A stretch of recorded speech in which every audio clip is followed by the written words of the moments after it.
Seigneur, pour ta présence parmi nous. Oui, Seigneur. Aujourd'hui, Alléluia. Seigneur, alléluia, Seigneur, on te loue et Seigneur, Oui, on prie pour Seigneur. tous ceux qui ne sentent pas bien, se Gloire sentent à pas toi, bien aujourd'hui, en ton nom, Seigneur. Gloire et gloire à Alléluia, nous prions, Seigneur, ta puissance dans leur vie, Seigneur. Tu es le Dieu qui nous guérit, Seigneur. Gloire Alléluia. à toi, Seigneur. Oh Jésus, on élève notre foi aujourd'hui, Seigneur, et on te dit merci, Seigneur, pour ta présence parmi nous. Tu es toujours là. Tu es fidèle, Seigneur Dieu. Alléluia. Alléluia, Jésus. Merci, Jésus. Merci, Seigneur. Alléluia. Alléluia. Jésus. Alléluia. Merci, Gloire à toi, Jésus. Seigneur Jésus. Gloire à Oh, toi, merci, Seigneur Jésus. Alléluia.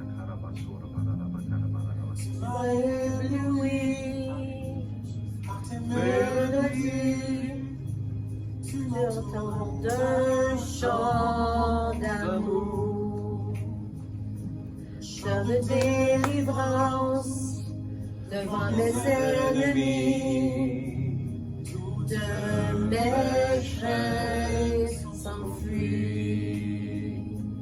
Tu m'as ébloui par tes mélodies, tu m'entoures d'un chant d'amour, chant de délivrance devant mes ennemis. Toutes mes craintes s'enfuient.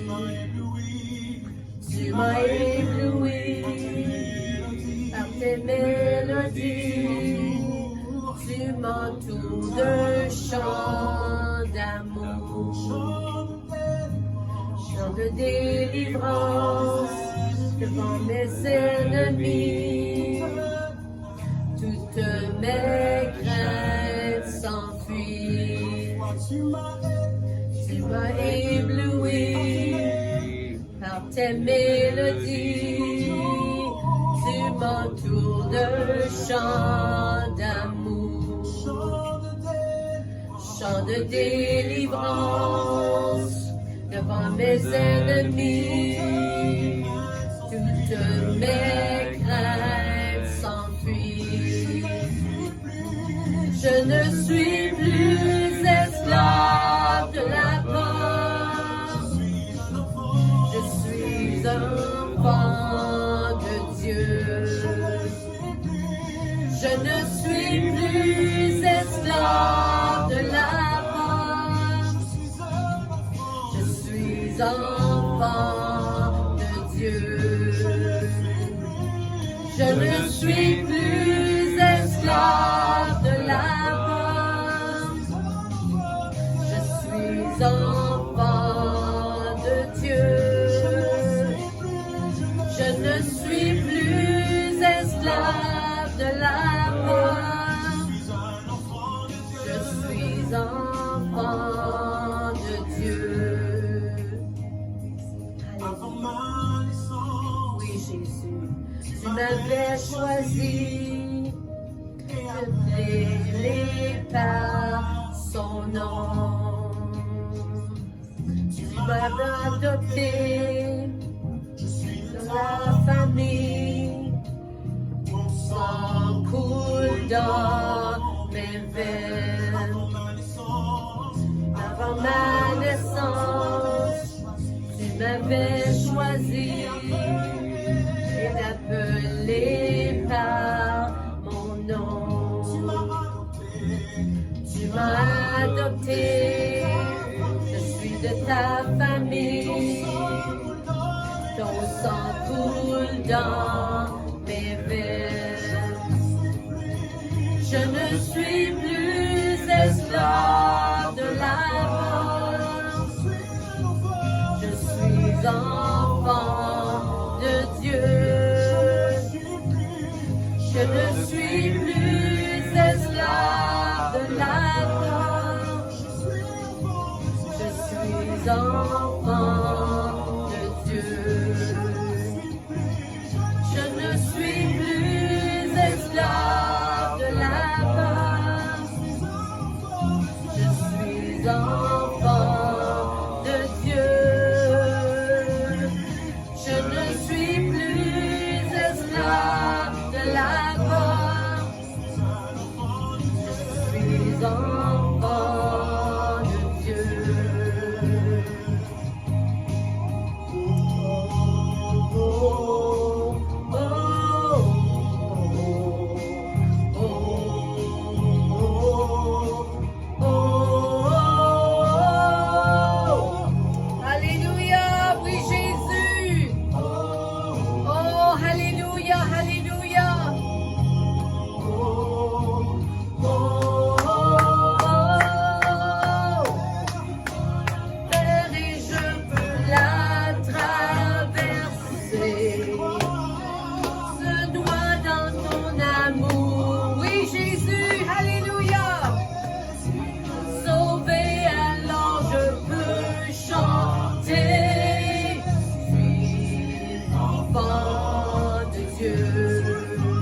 Alléluia. Merci Jésus. Oui, Seigneur Jésus. Oh Jésus. Notre seul nom. Il n'y a qu'un seul nom. Oui, Seigneur. Oui, Seigneur. Puissant pour sauver. Puissant pour sauver. Oh Jésus. Il n'y a qu'un seul nom. Il n'y a qu'un seul nom. Puissant pour sauver. Puissant pour sauver. Alléluia. Il n'y a qu'un seul nom. Il n'y a qu'un seul nom. Puissant pour sauver. Puissant pour sauver.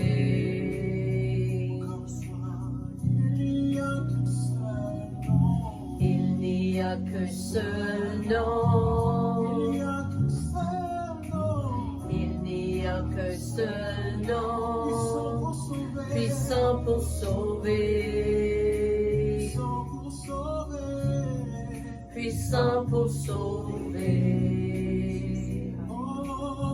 Jésus, genou fléchira, toute la langue dira, Jésus-Christ Alléluia. est Seigneur. Oui, Seigneur. Tout genou fléchira, Seigneur. Genou fléchira. Toute langue dira que Jésus-Christ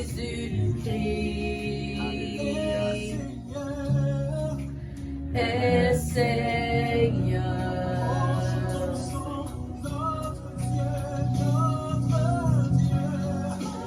Dieu est victorieux, règne Alléluia.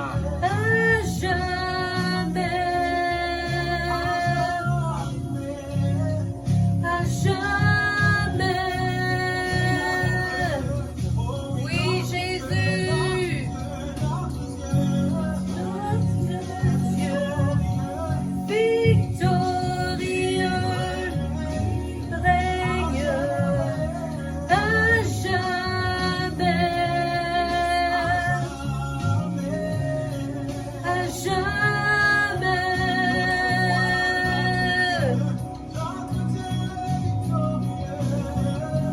Notre Dieu est victorieux, il règne à jamais. À jamais. Alléluia. L'atmosphère change, sont brisés maintenant. Saint-Esprit descend, sont ouverts, les cieux sont ouverts. L'atmosphère change, sont brisés maintenant.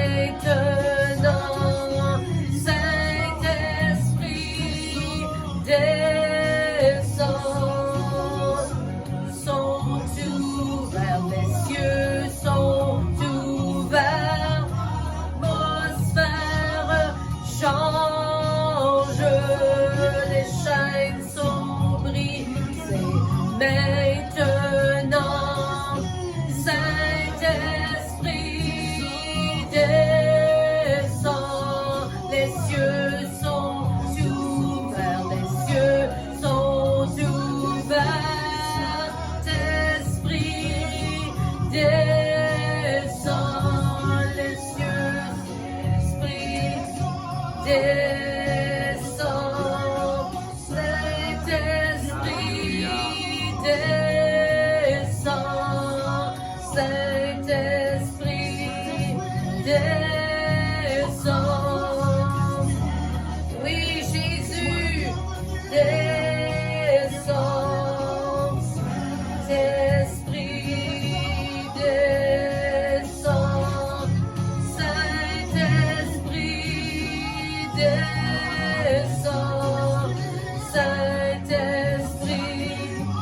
descends.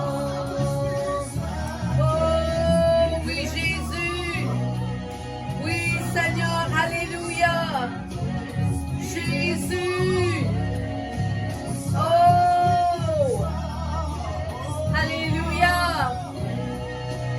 Alléluia. Saint-Esprit, descends.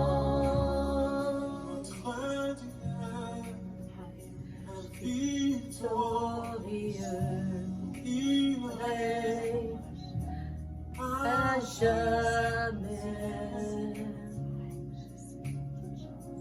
À jamais. Oui, Jésus. Jamais. Oh, alléluia, Jésus. Alléluia, Jésus. Alléluia. Alléluia, alléluia. Oh oui, Seigneur, nous chantons par la foi, Seigneur, aujourd'hui. Oui, Seigneur. Tu es capable de rompre les seaux. Sinon, celui qui a été immolé, lui soit toute la gloire. Jésus, tu es digne d'ouvrir le livre, qui est capable de rompre les seaux. Sinon, celui qui a été immolé, lui soit toute la gloire. Celui qui est assis sur le trône et à l'agneau, soit la louange, l'honneur, la gloire, dans à jamais. Oui, Seigneur. Celui qui est assis sur le trône et à l'agneau, soit la louange, l'honneur, la gloire, la force à jamais. Oui, Jésus. Qui est digne d'ouvrir le livre, qui est capable de rompre les seaux. Alléluia. Sinon, celui qui a été immolé, à lui soit toute la gloire. Qui est digne d'ouvrir le livre, qui est capable de rompre les seaux. C'est toi, Seigneur. C'est toi, Seigneur. Sinon, celui qui a été immolé, à lui soit toute la gloire. Celui qui est assis sur le trône et à l'agneau, soit la louange, l'honneur, la gloire, la force à jamais. Et à celui qui est assis sur le trône et à l'agneau, soit la louange, l'honneur, la gloire, la force à jamais. Et à celui qui est assis sur le trône et à l'agneau, soit la louange, l'honneur, la gloire, la force à jamais.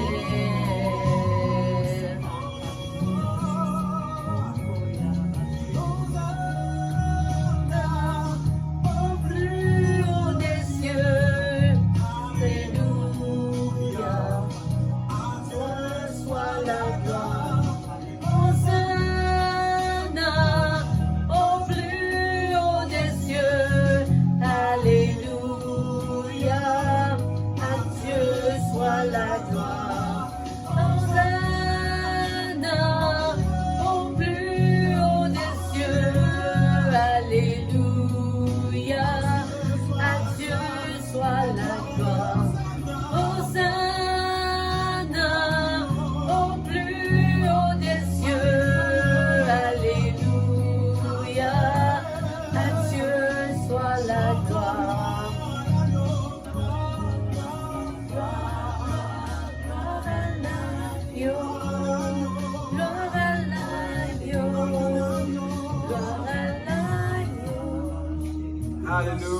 Alléluia. Qui est assis sur le trône et à l'agneau, soit la louange, l'honneur, la gloire, la force à jamais. Jésus, Alléluia. celui qui est assis sur le trône et à l'agneau, soit la louange, l'honneur, la gloire, la force à jamais. Alléluia. Oh, alléluia. Alléluia. Oh, merci Jésus. Merci Jésus. Merci Seigneur. Alléluia. Alléluia.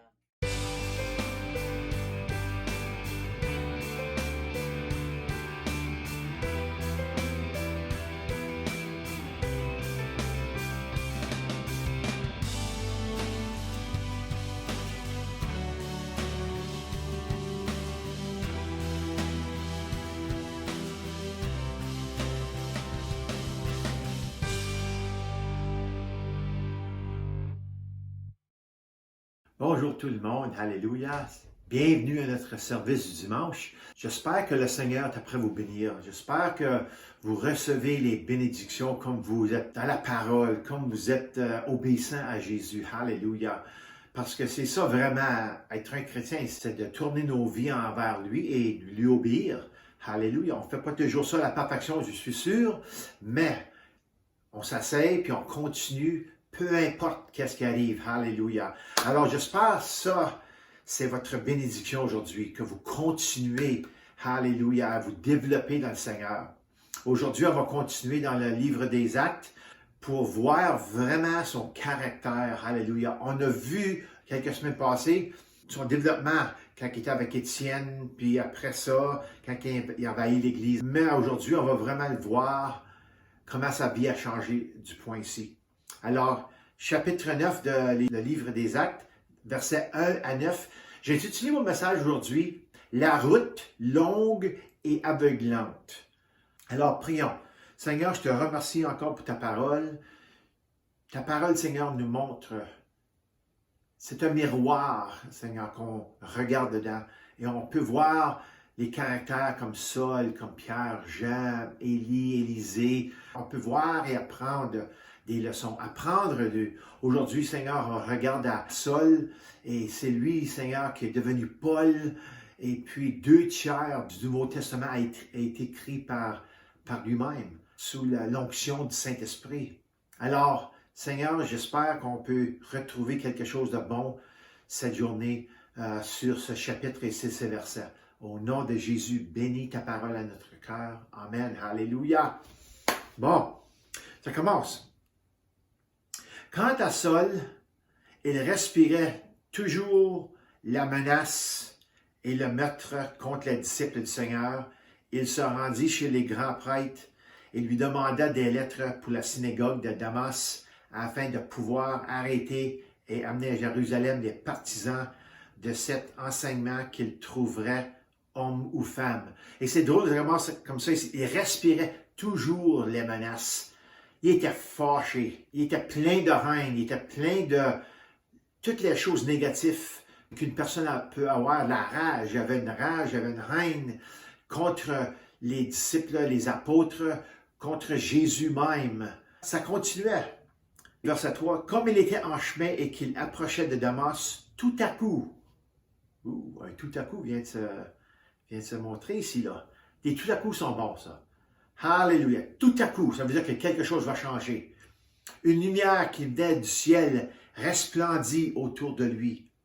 Il tomba par terre et entendit une voix lui dire, « Saul, Saul, pourquoi me persécutes-tu? » Il répondit, « Qui as-tu, Seigneur? » Et le Seigneur dit, « Moi, je suis Jésus, celui que tu persécutes.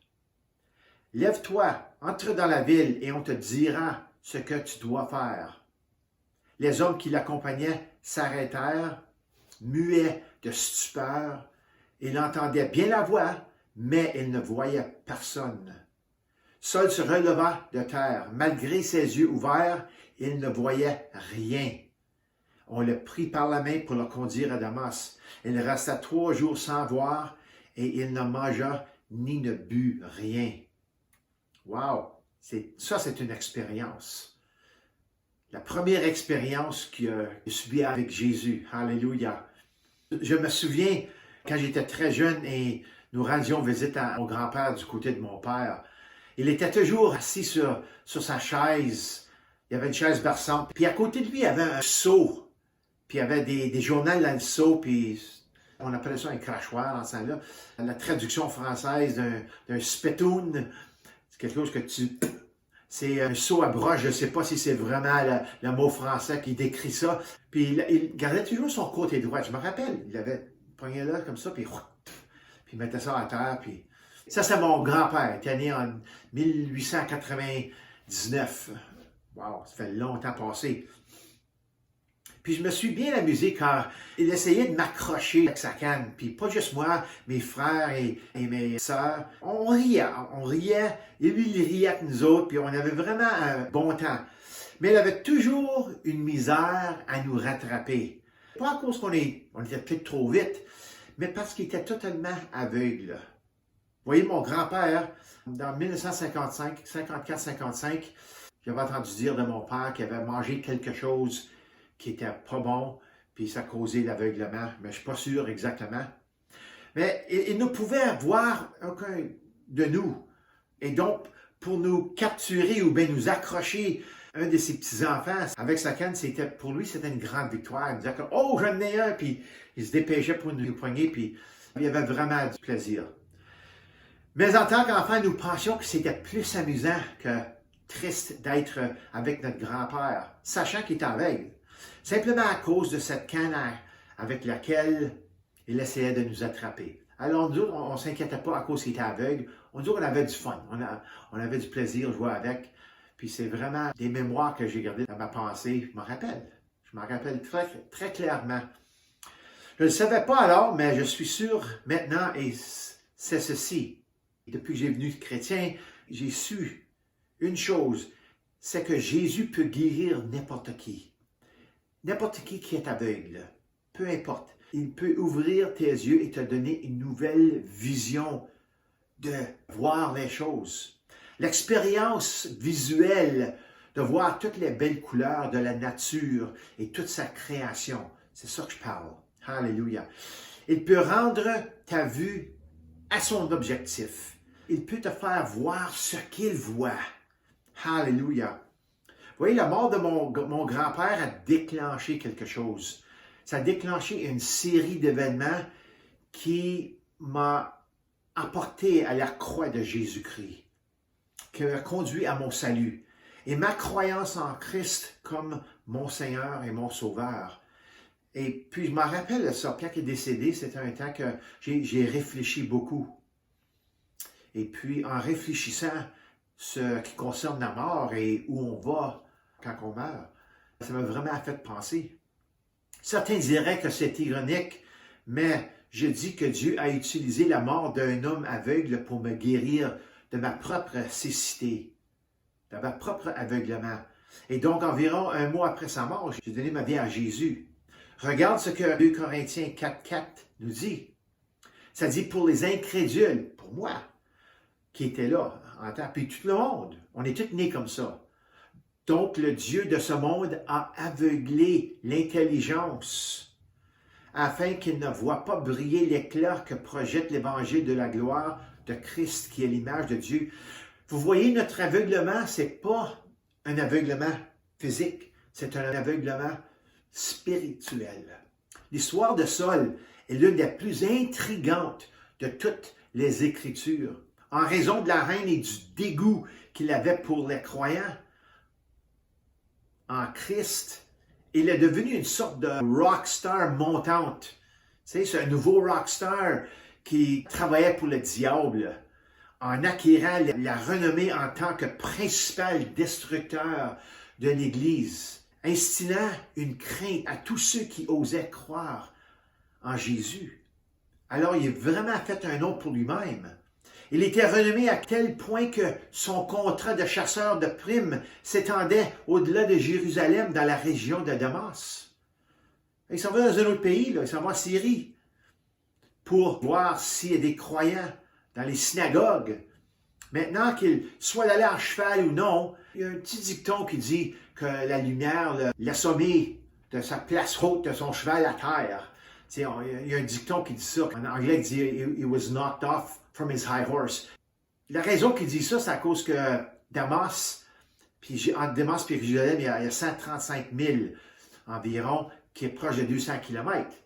Alors, c'est juste pour dire que c'était une longue journée pour aller là-bas. Hein. Mais peu importe, ce qui compte, c'est qu'il était aveugle.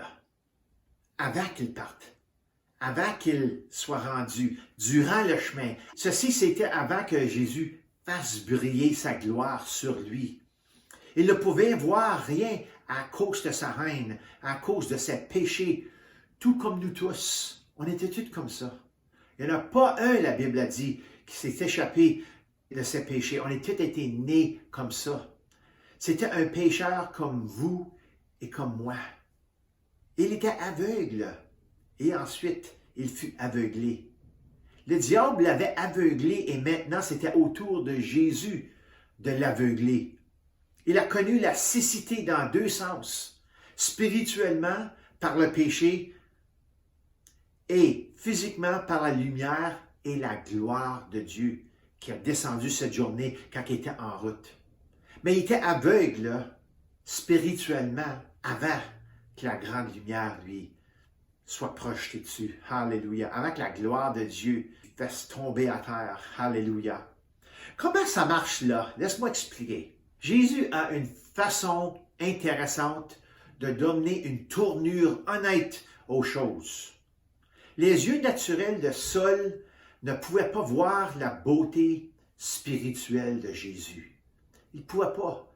Les choses que Jésus a faites, les miracles, les délivrances, les guérisons, c'était fait à travers de l'amour de Dieu. C'était fait à travers la directive de Dieu par le Saint-Esprit. Ça venait du ciel et ça continue de venir du ciel. Alléluia! Les miracles, tu ne peux pas faire ça par tes forces humaines. Et Saül n'a jamais vu ça à cause de sa reine. Mais quand ses yeux naturels furent aveuglés, il a commencé à tout voir parce qu'il a vu Jésus. Jésus s'est présenté devant lui cette journée-là d'une manière qu'il n'avait jamais pensé que ça n'était pas arrivé. Il n'y avait pas une attente que Jésus était pour le rencontrer. Mais quand Jésus l'a rencontré, tout a changé. Et c'est ainsi que Jésus a changé les choses pour Saül. Il avait besoin de devenir physiquement aveugle pour voir spirituellement. Quant à nous, quand nous recevons la lumière de l'Évangile, nous recevons notre vraie vue. Nos yeux spirituels sont ouverts et ils commencent à voir le chemin, la vérité et la vie qui est en Jésus. Alléluia! Notre fierté est renversée, comme qu'on voit la fierté de Saul. Imagine-toi, il s'en va là avec une haine, puis la Bible a dit qu'il respirait des bêtises, il était fâché, il avait une rage. Puis ça veut dire qu'il était plein de fierté. Il était plein de fierté. Mais sa fierté fut renversée alors qu'il s'est fait humilier devant le Christ, quand il est tombé. Quand on donne notre cœur à Jésus, quand on se repentit nos péchés, il y a une fierté qui tombe. Alléluia. Ça ne veut pas dire que toute la fierté tombe, parce qu'il y a encore beaucoup de choses que le Seigneur va travailler en nous. Mais il y a une fierté qui dit, « Wow, je ne peux pas me sauver par moi-même, c'est seulement Jésus qui peut me sauver. Ce n'est pas mes bonnes œuvres. » Alléluia. Alors, on se met dans une place où on s'humilie devant le Seigneur. On devient humble devant lui. Nous nous prosternons dans la repentance et nous demandons pardon. C'est vraiment un jour glorieux et qui ne devrait jamais être oublié. Je connais, moi, l'année, le mois, le jour, le lieu et le moment approximatif où j'ai donné ma vie à Jésus. Je suis sûr à 100% aussi, dans mon cœur, que Saul n'a jamais oublié ce jour où une cécité a été engloutie par un autre.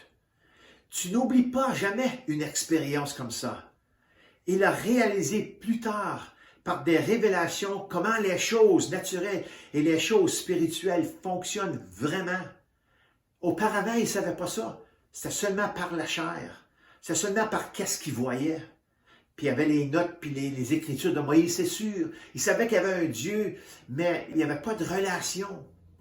Mais quand Jésus est venu sur cette terre, tout a changé. Alléluia.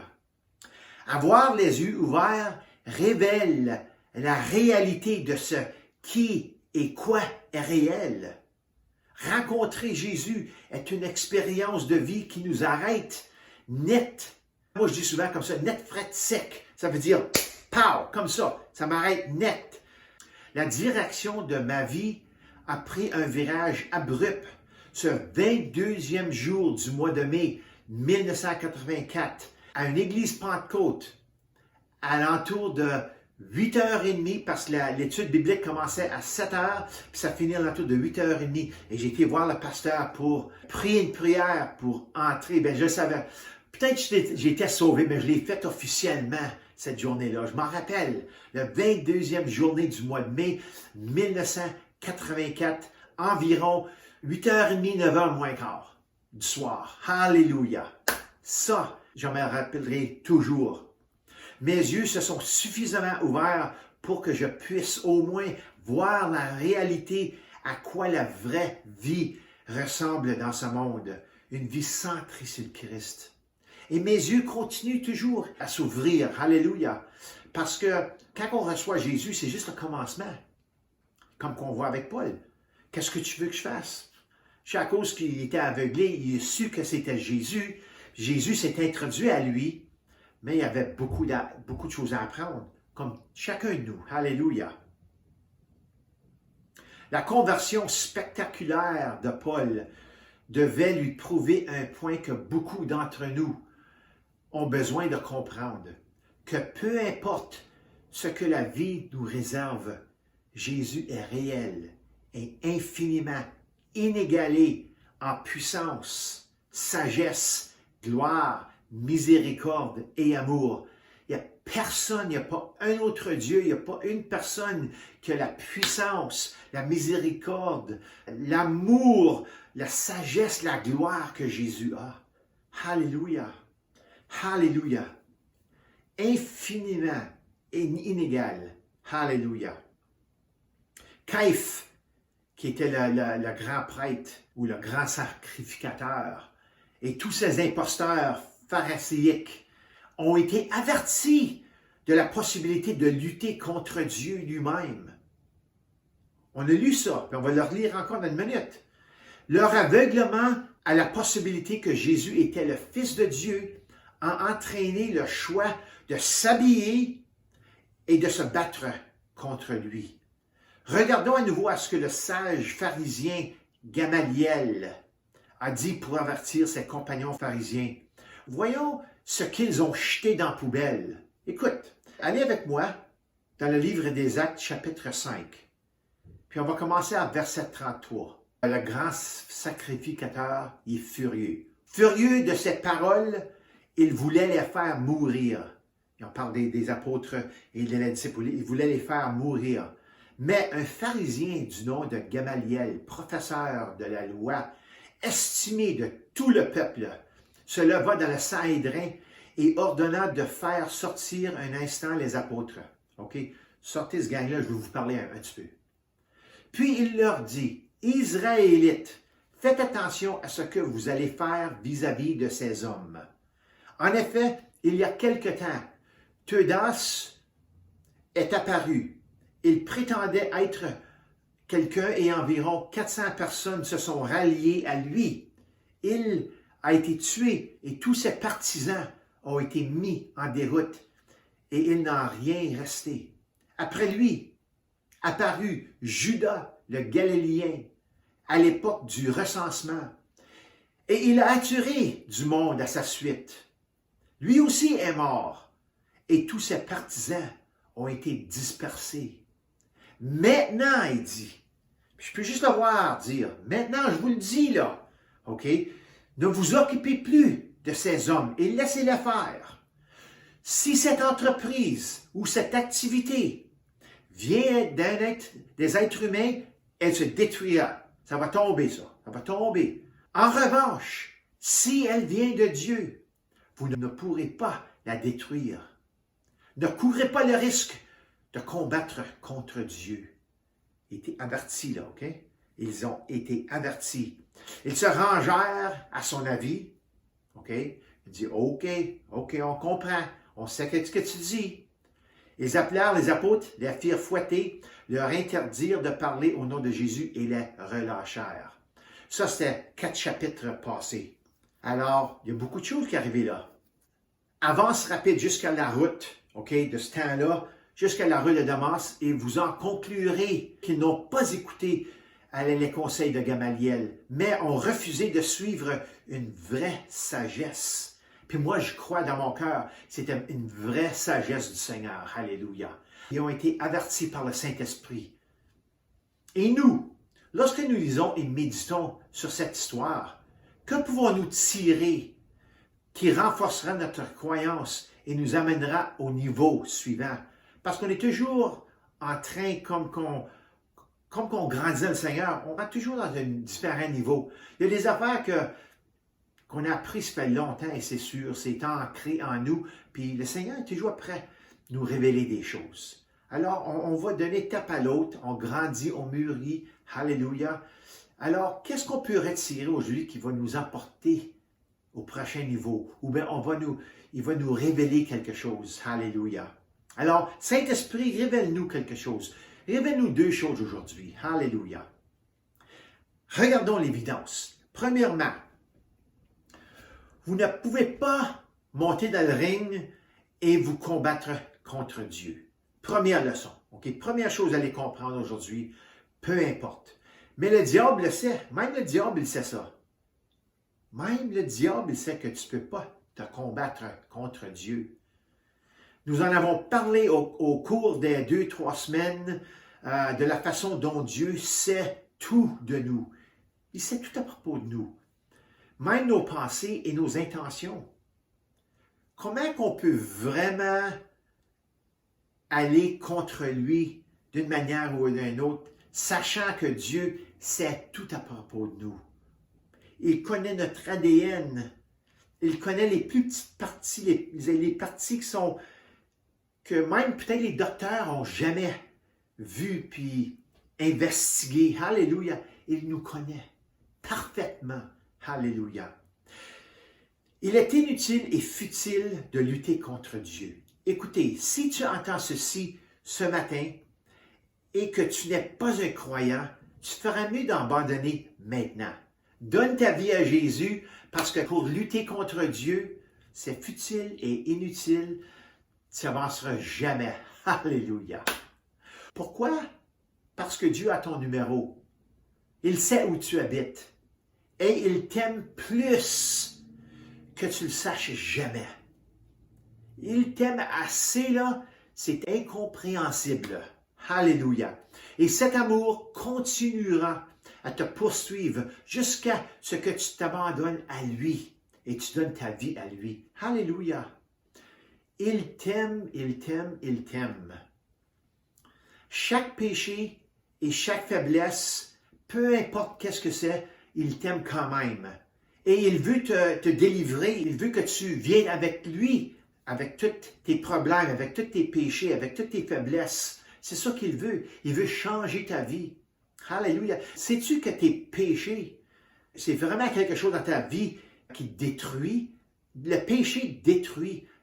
Peut-être c'est pas rapidement, mais au fur et à mesure, ça détruit en dedans de toi, puis à la fin, ça te détruit finalement, si tu ne connais pas Jésus. Alors, donne ta vie à Jésus. C'est inutile et futile de te lutter contre lui. Jean 3,16 dit ici, « En effet, Dieu a tant aimé le monde. Il t'a tant aimé qu'il a donné son Fils unique afin que quiconque croit en lui ne périsse pas, mais ait la vie éternelle. Alléluia. Même moi aussi, en tant que croyant, c'est pas juste pour les non-croyants. Il a tant aimé le monde. Il aime le non-croyant, le plus pire des pécheurs, autant qu'il aime son Fils Jésus. Ça, c'est l'amour de Dieu.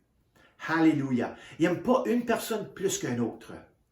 Même aussi, en tant que croyant, on peut lutter contre le Seigneur. OK? Parce que nous avons tous une attraction magnétique d'une manière pour revenir aux choses du passé et laisser la chair nous emmener dans un voyage nostalgique du passé.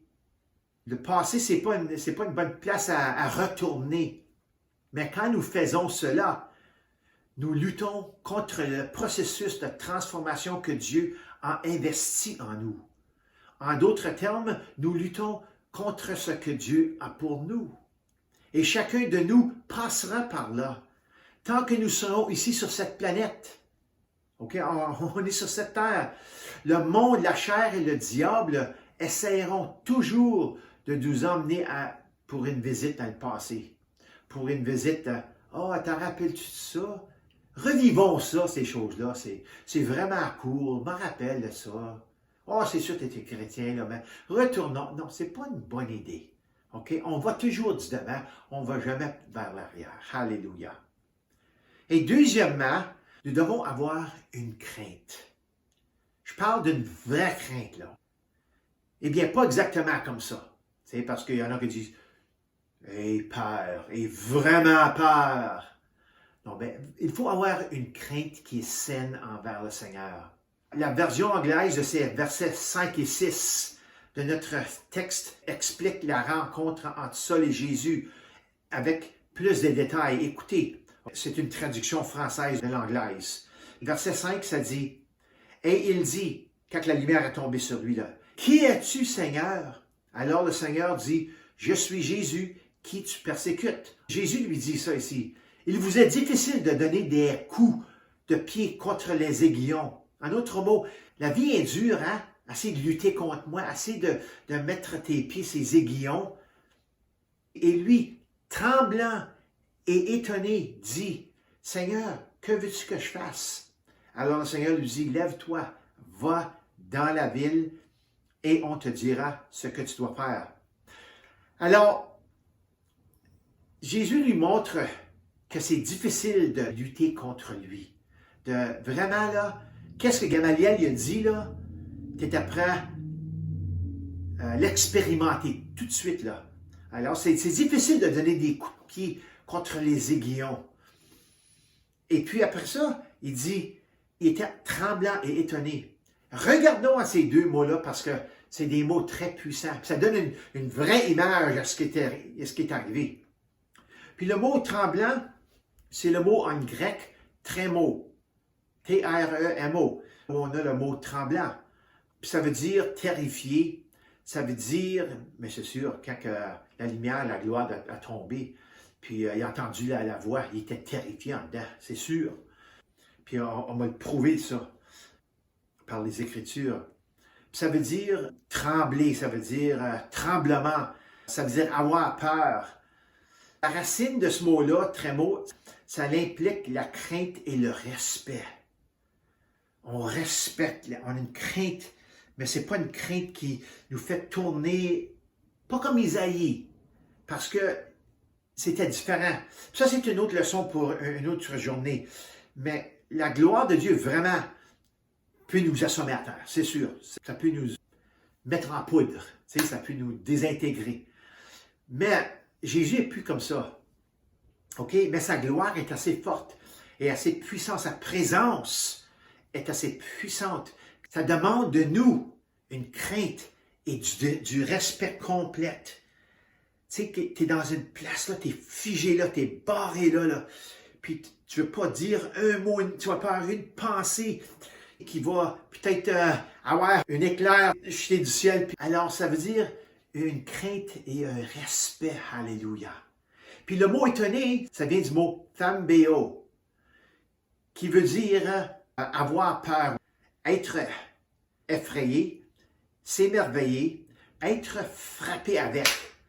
Tu sais, quand quelque chose te frappe sur le front, là, puis tu dis « Wow! » Là, wow, c'est une révélation là, complète. Tes yeux sont ouverts là, d'une manière, là, puis tu es étonné, tu n'as jamais vu ça de ta vie. Wow! Il n'y a pas de mots vraiment pour l'expliquer. C'est ça que ça veut dire. Ainsi, dans ce cas, Saül a été frappé d'étonnement et de terreur. Alors, on voit vraiment avec ces deux mots-là, puis aussi avec la version anglaise a été écrite, qu'on voit l'expérience que Saül vient juste d'expérimenter. C'est inexplicable. Il était aveuglé complètement pour 3 jours. Il n'a pas bu, puis il n'a pas mangé rien.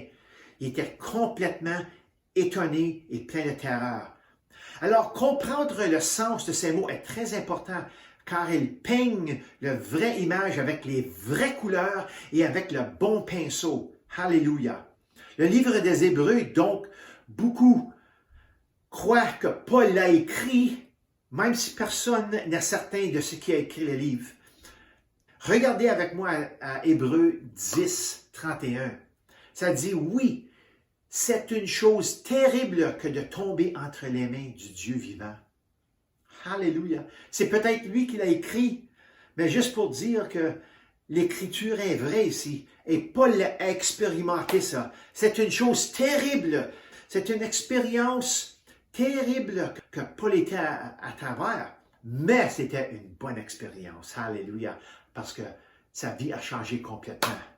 Ça, c'est suffisant pour rester sobre en permanence. Alléluia. Et je crois que celui qui est devenu Paul plus tard a eu une révélation instantanée de la réalité et de la vérité que Jésus était vraiment le Fils de Dieu, comme les apôtres ne cessaient de lui dire. Alléluia. Merci Seigneur que je suis content pour Saul parce que à cause de lui, on a toutes les lettres. À cause de son salut, on voit l'expérience qui a été à travers. Il a connu des choses que même les apôtres, Pierre, il a dit que Paul, il connaît des affaires qui sont assez si profondes que sont dures à accepter, ou sont dures à comprendre quand Paul il prêche. Wow! Ce fut le tournant de sa vie où tout a changé. Je veux dire, tout a changé. Cette route longue et aveuglante sur laquelle il était depuis tant d'années s'est soudainement arrêtée lorsqu'il a heurté ce mur indestructible d'amour et de sa gloire. Alléluia! De la gloire et de l'amour de Jésus. Ça, c'était un mur, ça. Savez-vous que l'amour de Dieu et la gloire de Dieu est vraiment un mur? Peut-être pas un mur physique, mais un mur spirituel. Quand Jésus te frappe avec un amour comme ça et avec sa gloire, ta vie est changée complètement. Alléluia. Tu es sobre en permanence. Voyez, Paul a commencé à comprendre la grâce comme personne d'autre ce jour-là. Ce n'était pas la prière d'un pécheur qu'il a dit. C'était une prière d'abandon total des choses qui étaient contre Jésus et d'engagement total à partir de ce moment-là. Écoutez, voici la prière de repentance à Paul. Courte. Seigneur, que veux-tu que je fasse? Tout ça, là, en cette attitude qu'il avait, il était en crainte et en complet respect. Seigneur, que veux-tu que je fasse? Ça explique le salut direct là. Il reconnaît que c'est Jésus et il demande, que veux-tu que je fasse? Puis il demande avec un cœur totalement détruit. Alléluia. Sa chair est totalement détruite. Ça démontre une obéissance totale au Fils de Dieu, Jésus. C'est ce que la vraie repentance. C'est ça que c'est la vraie repentance. Se détourner de tout et de rien qui va à l'encontre des paroles de Jésus. Matthieu 17,5 nous montre quelque chose ici. Jésus était avec Pierre, Jean et Jacques sur le mont de transfiguration. Comme il parlait encore, une nuée lumineuse la couvrit. Dans la nuée, une voix, ça c'est la voix du Père, fit entendre ces paroles. « Celui est mon Fils bien-aimé, qui a toute mon approbation. Écoutez-le. Ça, c'est la voix de Dieu. Écoutez-le. Saul a entendu Jésus ce jour-là. Saul a obéi Jésus ce jour-là. Et Saul fut sauvé ce jour-là. Avec cette petite phrase-là, « Seigneur, que veux-tu que je fasse? » Ça me touche au cœur. Encore. Alléluia. Il ne s'agisse pas nécessairement d'une prière qui a tout l'été croisé. Le salut consiste à entendre et à obéir. C'est ce que Saul a fait et c'était absolument authentique. Alléluia. Je ne suis pas contre la prière du pécheur parce que je ne suis pas le juge. Je ne veux pas l'être vraiment. Je laisserai le jugement à quelqu'un plus qualifié comme moi, comme Dieu, comme Jésus, alléluia, comme le Saint-Esprit. Aussi longtemps que tu le pries de tout ton cœur et que ta repentance est véritable, tu es sur la bonne voie. Alléluia. Alors, je vais finir avec ça. Quel qu'il en soit, j'espère que ce message du dimanche vous a touché.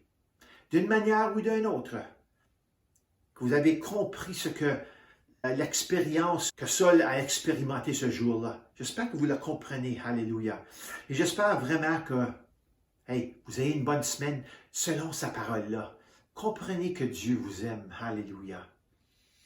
Et que le Seigneur vous bénisse. Alléluia. Abondamment. Et passez une bonne semaine. Amen.